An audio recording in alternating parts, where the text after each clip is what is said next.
Tom wiped the sweat from his forehead as he leaned back in his chair. The repair bay was quiet now. Only the soft hum of machines filled the air. It had been a long day. Damaged suits, fried circuits, and cracked helmets, just another normal shift at the outer station workshop. He was about to close the doors when someone walked in. She didn't speak. She didn't ask. She just stood there, tall, strong, and silent. Her armor was different from anything Tom had ever seen. It looked like a mix of living metal and ancient stone. There were strange symbols carved into it, glowing faintly as if remembering something old. She had a long tear across her shoulder plate and a dent over her chest. Tom looked up, surprised. "You need repair." She nodded once. Her eyes were calm but sharp, deep violet in color. They watched every movement, carefully, like she didn't fully trust the place or maybe the people in it. Tom stood slowly and gestured toward the bench. "You can sit. I'll take a look." She didn't sit. She simply unlatched her chest armor and handed it to him. Her movements were smooth, trained. A soldier, clearly. But there was something else about her, something quiet and proud. Tom placed the armor on his work table and leaned in. It was unlike anything from Earth or even the nearby trade worlds. The material was warm to the touch, almost like it was alive. Parts of it pulsed with a soft light. The circuits inside were tiny, curved, and weaved like threads in a spider web. No human made this. Tom whistled. "You've been in a bad fight." She said nothing. He glanced at her. "Name?" A pause. Then, in a low voice, she said, "Mira." "Just Mira?" No title. No background. He nodded and got to work. Over the next few days, Mira came back every afternoon. She never spoke much, only watched. Sometimes she sat silently in the corner while Tom worked. Other times, she stood near the entrance, arms crossed, eyes alert. Tom didn't mind. He liked quiet. But there was something strange about the armor. It responded to Mira's presence. When she walked in, the light inside it glowed brighter. When she touched it, some of the broken circuits reconnected on their own. The suit wasn't just armor, it was bonded to her. Never seen tech like this before, Tom said once. "Where are you from?" Mira didn't answer. She only looked at him for a moment. Her face was calm, but something heavy rested behind her eyes like a secret she couldn't speak. Tom didn't push. One evening, as Tom was closing the last panel on the chest plate, he noticed something odd. A small piece, tucked deep in the inner layer. Wasn't metal or wire. It was smooth, black crystal, and it pulsed like a heartbeat. He reached toward it, just to see. But the moment his fingers touched it, a sudden image flashed in his mind. A great hall. Stars outside the windows, rows of strange beings bowing, and at the center, Mira, standing tall, wearing the full armor, glowing brighter than he had ever seen it. Then it was gone. Tom jerked back, gasping. Mira was already beside him. "You touched the core," she said quietly. He stared at her. What did I see?" Mira didn't speak right away. She looked at the armor. Her fingers traced the crack in the shoulder. Her voice was calm but heavy. "You saw a memory. Not yours. Mine." Tom sat down. His hands trembled a little. "You're not just a soldier, are you?" Mira met his eyes. "No." The next day, Chief Burrow, the old station guard, visited Tom's workshop. "Heard you've got a special guest," Burrow said, leaning on the doorway. "She doesn't talk to anyone. Carries herself like royalty." Tom shrugged. "She's quiet. Armor's special. That's all I know." Burrow chuckled.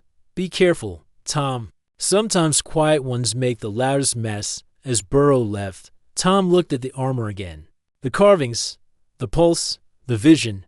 Who was she really? That night, someone tried to break into the workshop. Tom was sleeping in the back when the alarm beeped. He rushed out, heart pounding. The door was still closed, but the lock had been tampered with. His eyes scanned the room. Mira's armor was safe, except one piece was missing, a small shard from the lower plate, the part closest to the core. He knew right away this wasn't just someone curious. Someone wanted her secrets. The next morning, Mira returned. She walked in calmly, but Tom noticed the tightness in her jaw. "I know. he said before she spoke. She nodded. They found me. Who are they? People who want power that is not theirs. She stepped forward and picked up her armor. She looked at Tom. I came here to hide. To think. My world is loud. Too many voices. Too much war. She placed a small object on his table. A small seal, shaped like a star. If they come again, show this to no one. Tom picked it up carefully. Why me? Because you fixed my armor, she said, and didn't ask for anything in return. Then she turned and left. That night, Tom couldn't sleep. He thought of the vision, of Mira's calm voice, of the way the armor pulsed under her hands. He wasn't just repairing gear anymore. He was standing close to something far greater than he understood, something powerful and dangerous. The workshop felt colder than usual. Tom stood in silence, staring at the spot where Mira's armor had rested. Her visits were becoming shorter, her words sharper. The air around her had changed. She was no longer just a quiet stranger. She had become a target, and now, so was he. The night break-in wasn't a small thing. Someone knew what Mira was hiding, and now they were searching for it piece by piece, step by step. Tom picked up the armor's shoulder piece and turned it over. The crystal pulse had slowed.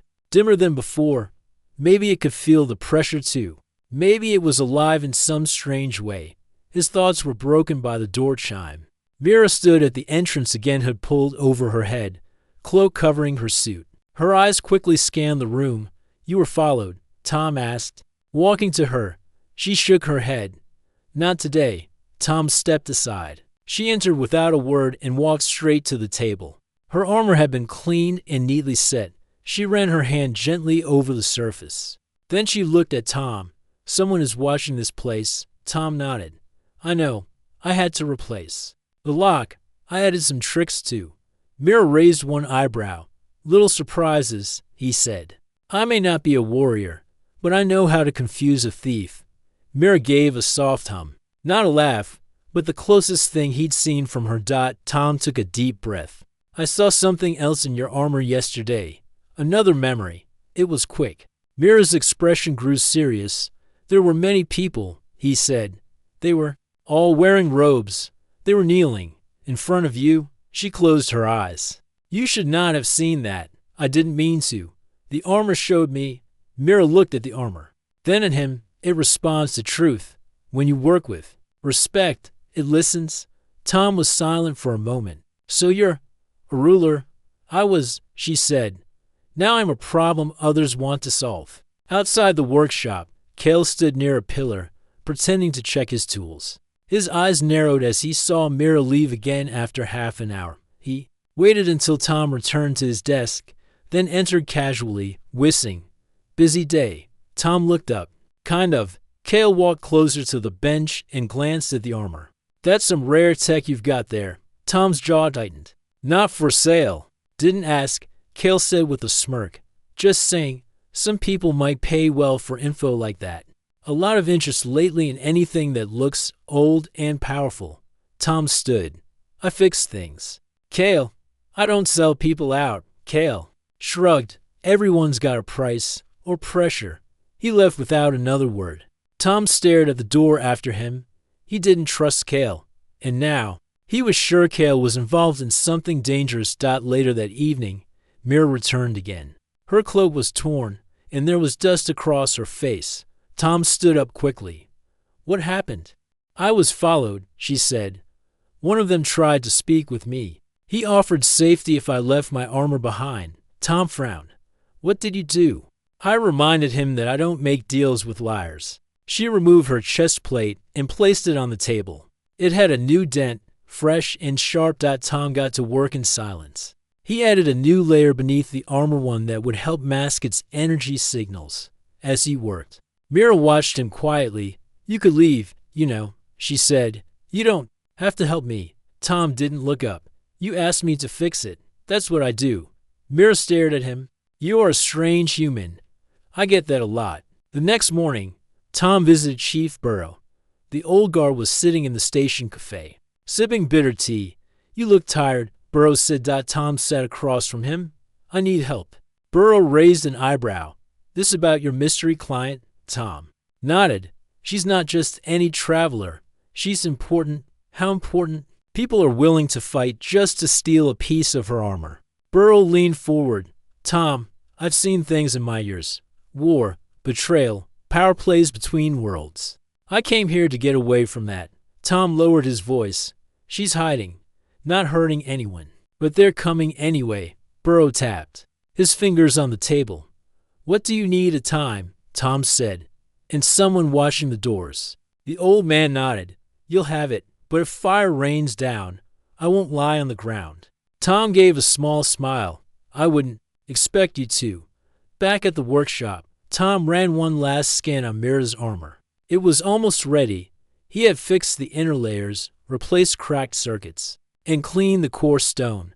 It now pulsed gently again, as if waking up slowly. It was beautiful, an elegant mix of ancient art and modern power. Mira arrived soon. After she stood quietly as Tom handed her the full chest plate. It's ready. She took it in both hands and stared at it. You've done more than repair it. I didn't do it alone, he said. It helped me. Mira nodded. She placed it against her chest. The armor closed over her smoothly. Lights along its sides lit up softly. She stood taller now, the weight of her presence filling the room. She turned to him. Soon. I will have to leave. Tom nodded. I know. If they come while I'm gone, hide this. She handed him the star-shaped seal again. They will fear it, but they will also follow it. Tom took it carefully. And you? Where will you go? Mira looked toward the stars beyond the workshop window. To remind the galaxy who I am. That night, Tom sat alone, the seal in his hand. The station lights flickered outside. Somewhere in the dark, ships moved quietly. People watched. Plans were being made. But here, in his small workshop, a quiet truth remained. He had just been fixing armor. Now, he was part of something far bigger than he'd ever imagined. And it was only beginning. Tom had fixed a lot of things in his life, broken panels, rusted pipes, damaged suits. But this was different. Mira stood in his workshop, her armor now fully repaired. It no longer looked worn or cracked. The strange, elegant symbols on it glowed softly, and the energy pulse from the crystal core was steady now. The armor looked ready for battle, or something bigger. Tom watched her as she adjusted the shoulder piece. It fits well, he said. Quietly. Mira nodded. It feels complete again. She moved with grace, each motion silent but powerful. There was something new in her eyes, strength mixed with calm. Not anger, not fear, something deeper. Tom walked over to the wall and leaned against it. So what happens now? I leave soon, Mira said. There's someone I must speak to before they act without thinking. Tom crossed his arms. This someone, is he the reason people are chasing you? Mira was quiet for a long moment. He is one of many, she replied. But he is loud. He spreads false words. He tells others I have abandoned my duty. Tom frowned. And have you? She looked at him, straight in the eye. I needed time to think. Time to step back. That is not the same as giving up. Tom understood. Sometimes stepping away was the only way to see clearly. Later that day, Tom sat at the front counter, reading a small data screen. The door slid open with a soft hiss. It wasn't Mira. Cale walked in, carrying a box of parts. His steps were slow, but his eyes were sharp. Busy day? Cale asked, placing the box on the table. Tom didn't answer. Cale looked around. Your quiet client hasn't come by today. Strange. I thought she was staying longer. Tom forced a polite smile. She has other places to go. Cale leaned closer, lowering his voice. You know she's not just any traveler, right? She's something bigger.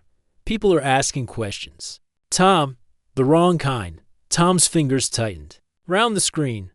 Then maybe they should stop asking. Cale tilted his head. Or maybe they should start watching you. Without another word, he left. Tom stood there, the silence now heavy around him. That evening, Mira returned. Her face was calm, but there was tension in her movements. They know, she said. Tom nodded. Cale was here. He's not hiding his curiosity anymore. Mira looked out the window at the stars. They are closing in. Tom walked over to the worktable. So what now?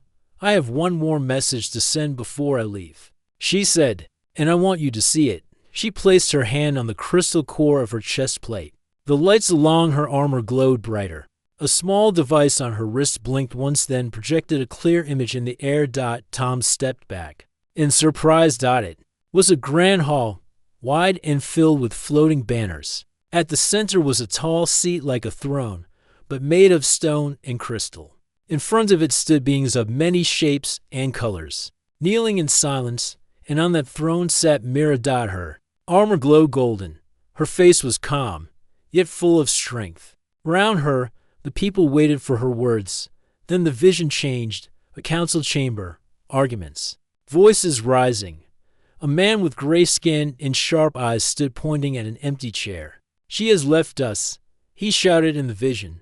We must leave without her. Others protested. Some supported him. Mira paused the image. That is who waits for me now, she said. He wants control. I left for peace, but he speaks of war. Tom looked at her. So what will you do? I will remind them who I am, she said, but not with force, with truth. The next day, the station grew tense. More ships arrived, small and fast, unmarked. Their crew wore dark uniforms and stayed close to each other. They asked questions, looked at maps. They weren't here to trade. Chief Burrow met Tom outside the workshop. They're not friendly, Burrow said. Tom nodded. They're looking for Mira. Burrow spat on the floor. She's still inside? No, Tom said. She left early morning. Said she had to deliver a message. Burrow looked at the sky. Let's hope she comes back in one piece. That night, Tom returned to his workshop. He sat near the table, staring at the small star-shaped seal Mira had given him. It was warm to the touch, even without power. Suddenly, the lights flickered. Tom stood up. The door opened. Mira walked in. Her armor dusty, a small cut on her cheek. They tried to stop. Me, she said. Tom moved toward her. Are you hurt? Not enough to worry, she said. The message was sent. The council received it. My voice was heard.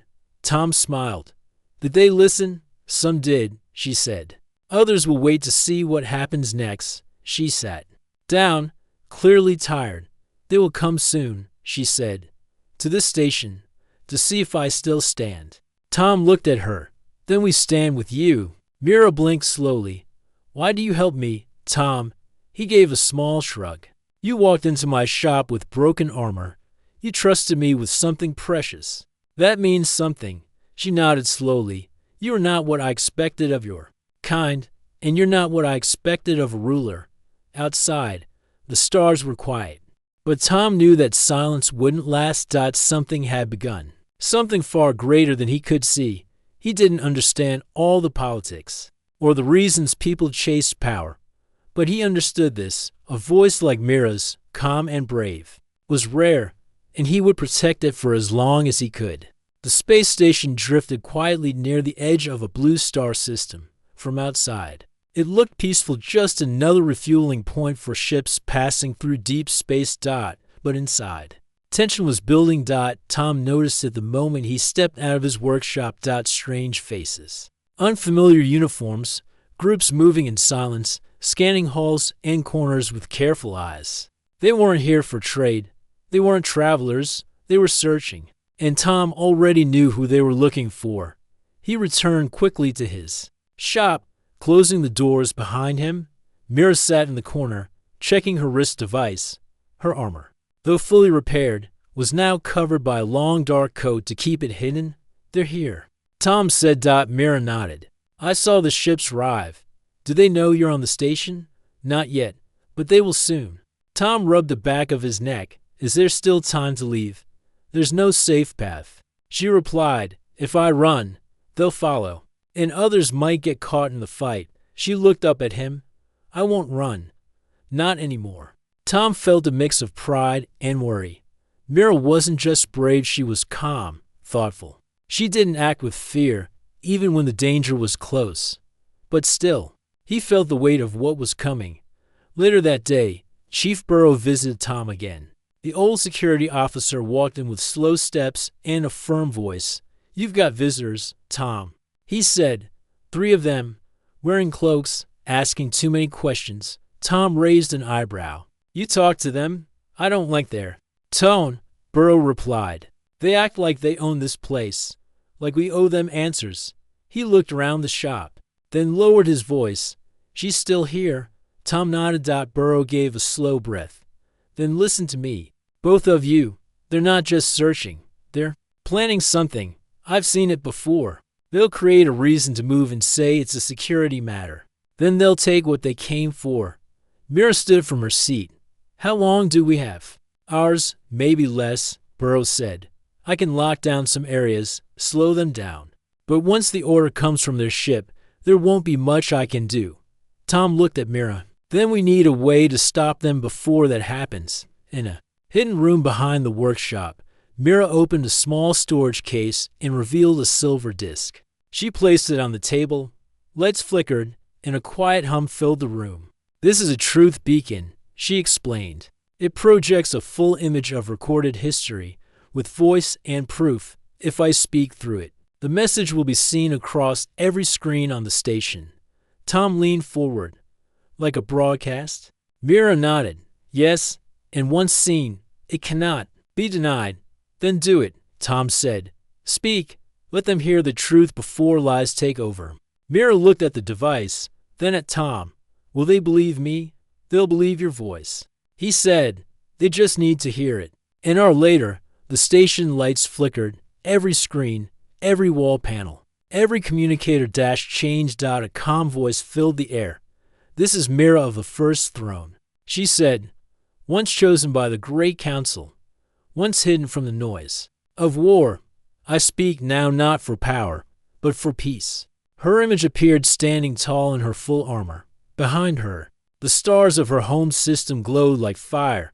"For too long, others have spoken lies in my place.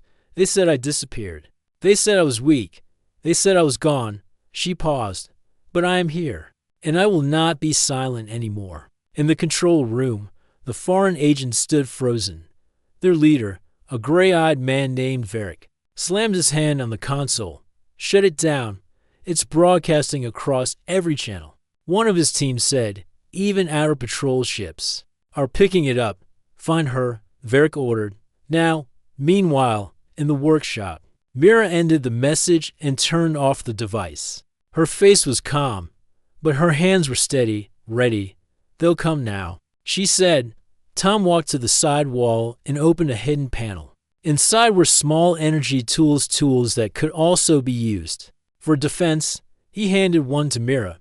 "We'll hold them off as long as we can." Not long after, the first footsteps echoed down the corridor. Burrow's voice came through the shop's wall calm. "They're moving fast, coming straight to you. I've locked to bulkheads, but that won't hold them forever." Tom took a deep breath. "Thanks, Burrow." The door shook. A loud bang followed. "Open the door." Varric's voice boomed. Now, Mira stood at the center of the room, armor glowing softly. "They fear truth. That is why they shout." Tom glanced at her. "You sure you're ready?" She smiled faintly. "More than ever." The door burst open. Varric and his team rushed in, weapons drawn. But they stopped. Mira stood like a statue tall, proud, glowing with strength and calm. Her armor shimmered with silver light. Her eyes were steady. Varric hesitated. "By order of the Outer Council, you have no council behind you," Mira interrupted. "They have heard my message. They know your lies." Varric's hand tightened on his weapon, but his communicator beeped. A message flashed. "Cease pursuit. The council acknowledges her return. Stand down." Varric's face turned pale. Mira stepped forward. "Leave now, or stay and be judged." Silence filled the room. Then Varric lowered his weapon. His team followed. They left without another word. Tom let out a long breath. That was close. Mira turned to him. "The truth is power. It only needs a voice." Tom smiled. "You've got one." That night, the station was quiet again. But it wasn't the same. Mira had changed everything. Not with war, not with force, but with words, with presence, With courage, Tom looked at the armor resting near the table. He had fixed it once. Now, it had helped fix something much bigger. The station seemed peaceful again, but Tom knew better. People still whispered Mira's name in the hallways, some with respect, others with fear. After her message had been broadcast to the whole station, no one could deny who she really was. She was a ruler, a voice of unity, a living symbol of power.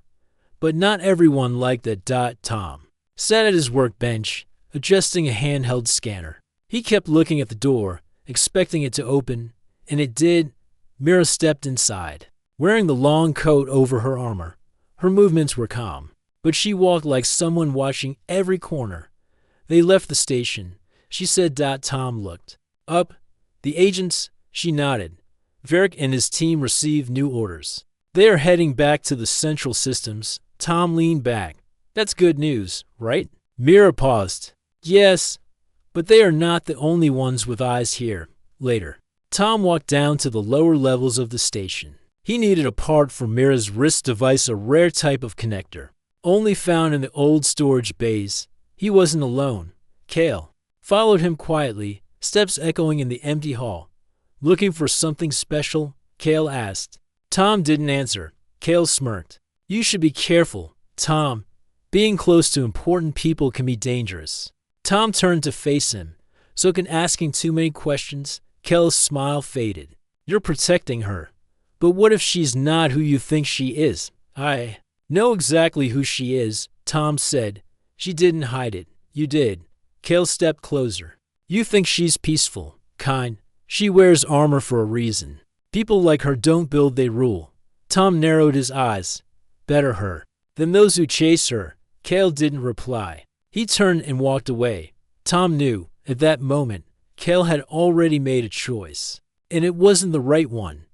That night, Chief Burrow contacted Tom through a private channel. We've got a problem, Burrow said. I caught Kale near the comm tower. Tom's eyes widened. What was he doing? Sending signals off station. Couldn't catch all of it, but he used a code I've seen before. A code used by mercenaries. Tom stood quickly. You think he gave them Mira's location? I'm sure of it, Burrow said. She needs to leave. Now, back in the workshop. Tom quickly told Mira everything. She didn't panic. Instead, she looked toward the ceiling, as if reading the stars through the metal. They're coming, she said. We can escape, Tom offered. I've got a contact with a fast ship. He owes me a favor. Mira shook her head. If I run again, they will say I'm afraid. They will use that to destroy the peace I've started to rebuild. Tom clenched his jaw. Then we stand and fight. Mira looked at him, her expression softening. You are not a soldier. No, he said. But I know how to hold a wrench, and I know how to defend my friends. The first attack came at midnight. 3 small ships broke the outer perimeter. The station alarms blared. Red lights flashed across every hallway. Tom and Mira were already waiting. They had sealed the workshop, activated hidden shields, and set traps using tools and parts Tom had collected over the years. Burrow and a few loyal station workers joined them. Old pipes were used as barriers. Lights were dimmed to control visibility. Every corner of the shop was turned into a defense point when the enemy entered the station. They were fast and organized, but they weren't ready for resistance. Blasts echoed through the lower levels. Tom crouched behind a crate, holding a modified shock tool. Burrow fired a pulse rifle down the corridor. Sparks flew as a mercenary's suit short-circuited. Mira moved like a shadow. Her armor glowed faintly in the dark. She dodged lasers and returned fire with focused blasts. Every movement was precise. She wasn't just strong, she was trained, silent, efficient.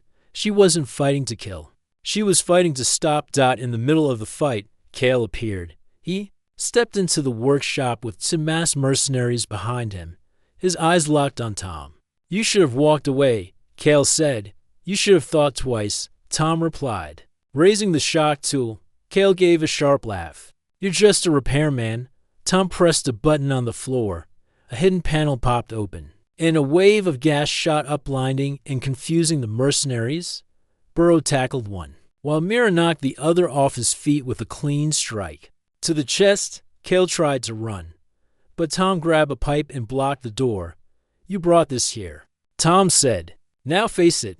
Cale raised his hands, panic filling his face. They promised me protection. I just wanted. You chose greed, Mira said, stepping closer. Cale looked at her. What will you do to me? Mira's voice was steady. Nothing. You will answer to those who still believe in truth. The battle ended before sunrise. Most of the mercenaries were captured or driven off. A few escaped, but without Mira in their hands. Their mission had failed.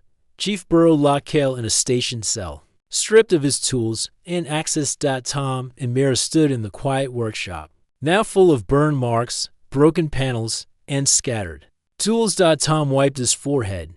That was intense. Mira nodded. You did well. He looked at her. So what now? I return, she said. The council will hear what happened. They will see that I stood, even when others tried to drag me down. Tom smiled. And after that? Mira looked at him, a thoughtful expression in her eyes. We'll see, she said. As the station lights returned to normal, Tom sat at his bench once more.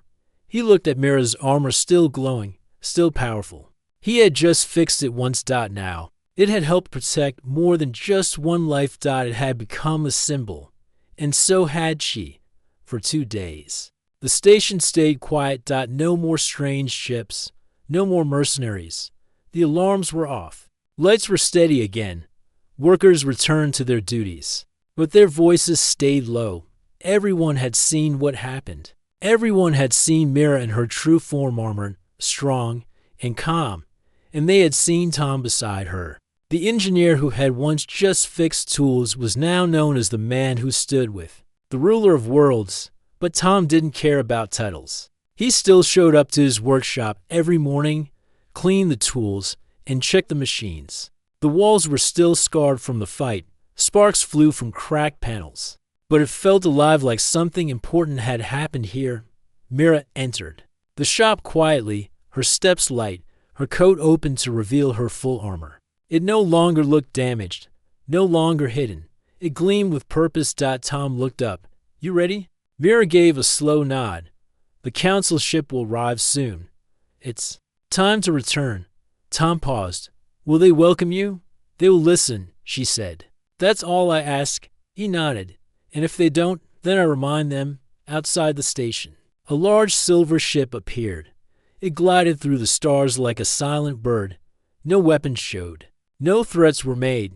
It was a council vessel meant for words, not war. The moment it docked, officers from different planets stepped out. Tall, short, scaled, soft-skinned, all dressed in formal robes. They carried no weapons, but their eyes watched carefully. Mira stood in the center of the landing bay, her chin raised. Tom stood behind her. Beside Chief Burrow, a tall, blue-skinned woman stepped forward from the council group. We received your message, Mira of the First Throne. Mira bowed her head slightly. I am here to answer your questions. The woman nodded.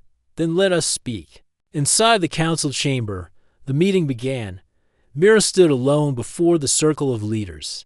The room was cold and filled with light. Screens floated in the air, showing the broadcast Mira had sent earlier. Her voice, her face, her truth. One counselor frowned. You disappeared for months. Worlds became restless. Some turned to others for guidance. I did not disappear. Mira said, I stepped away to protect the peace. My presence would have only added fire while my people needed stillness. Another leader, older and with silver markings on his face, spoke. You speak of peace, yet soldiers chased you here. Mercenaries followed your trail. What should we believe? Mira met his gaze. Believe what you saw. I did not fight to conquer. I defended a small place that gave me shelter. Ask the people of this station. Ask this human beside me. I did not bring war. The council room fell silent. Then the woman leader said, You still wear the armor. Yes, Mira replied, because I carry my people's history with me. I did not wear it for power, I wear it to remember. Outside the chamber, Tom waited. He sat on a bench, fidgeting with a small metal gear. It was the same piece he had removed from Mira's armor the day they met. He kept it now, polished and smooth. A reminder. Chief Burrow joined him. She's holding her own in there. Tom looked up. She always does. You proud of her? Burrow asked. Tom gave a small smile. I'm proud with her. Hours later, the chamber doors opened. Mira stepped out. Her face showed no fear, just quiet strength. Tom stood quickly. How did it go? They listened, she said. Not all agreed, but enough understood. So, you're returning to your place? Mira nodded. Yes, I must. There's work to do. Worlds to calm. People to guide. Tom lowered his eyes. I figured you'd say that. She stepped closer. Come with me. Tom looked up, surprised. What? I'm not asking you to rule, she said. I'm asking you to see. To understand the places I come from. You fixed more than my armor. You helped restore my voice. He hesitated. I'm not a leader. No, she said, smiling. You're something rare. You're honest. That evening, Tom stood outside the workshop. The stars stretched far beyond the station. Mira stood beside him, her cloak wrapped around her once more. Will they miss you? She asked. Tom shook his head. They'll survive. And you? I'll miss this place, he admitted. But maybe it's time I see more than machines. In pipes, Mira handed him the star-shaped seal again. This opens any door in my realm, she said. But for you, it opens only the one you choose. Tom looked at the seal, then at Mira. I'll follow you, he said. Just don't expect me to wear armor. She laughed softly. You'll be fine with tools. As the council ship lifted off, the station below faded into the distance. Tom sat near the window, watching stars blur into lines. He felt nervous, excited, and strangely at peace. Beside him, Mira stood tall, already receiving messages from distant worlds. But every so often, she looked his way calm, steady, thankful. He wasn't royalty. He wasn't trained for politics. But in a galaxy full of leaders, power, and pressure, sometimes the strongest change begins with someone who simply cares. The council ship moved like a quiet bird between the stars. Tom stood near the observation window, watching the endless space ahead. Bright streaks of starlight passed by as they traveled through faster-than-light lanes. This was no cargo ship. It was a vessel of importance, every corner clean, every step silent, and every officer respectful. Tom, however, felt out of place. He still wore his tool belt, still had oil stains on his shirt. He didn't carry a data pad. He didn't speak, like the others. But Mira had invited him in. That meant something. She entered the room a few minutes later, her armor gone, replaced with simple robes. She looked less like a warrior and more like a diplomat now, yet her presence remained strong. You've been quiet, she said, joining him at the window. Still adjusting, Tom replied. This ship's bigger than my whole workshop. She smiled. You'll get used to it. Are we almost there? Yes, my home world. My people are waiting. Tom nodded, then turned to her. Do they know you're bringing a human? They know you're the one who helped me return, she said. Some of them will be curious. Some may not like it. I'm used to that. But they will listen, she added. Because your actions spoke louder than anything I could say. The ship landed on a wide landing bay surrounded by tall white towers. The sky was pale gold, and the moons hovered above the mountains. This was Mira's home, a world filled with art, ancient designs, and powerful technology. As they stepped out, a crowd waited. Leaders, guards, scholars, and young citizens all had gathered. Their eyes widened as they saw Mira step forward, standing tall and calm. Some cheered. Others bowed, and a few watched Tom with interest. He felt their stares, but stayed close to Mira. A man stepped out from the front row, tall, with silver eyes and short dark robes. His voice was firm. Welcome home, Ruler Mira. Mira nodded. Thank you, Elder Vaughn. He looked at Tom next. And this is the human? Tom gave a short wave. I fixed things. Some of the crowd chuckled. Elder Vaughn tilted his head. You must have fixed something very important. I think so, Tom said, still not sure what. Over the next few days, Mira introduced Tom to her world. She showed him the floating gardens, the deep memory halls carved into the stone, and the places where council debates once echoed for days. She spoke to governors and old allies. She met with younger leaders who wanted change. But wherever she went, Tom walked beside her. He didn't speak much. He didn't try to impress anyone. But he listened.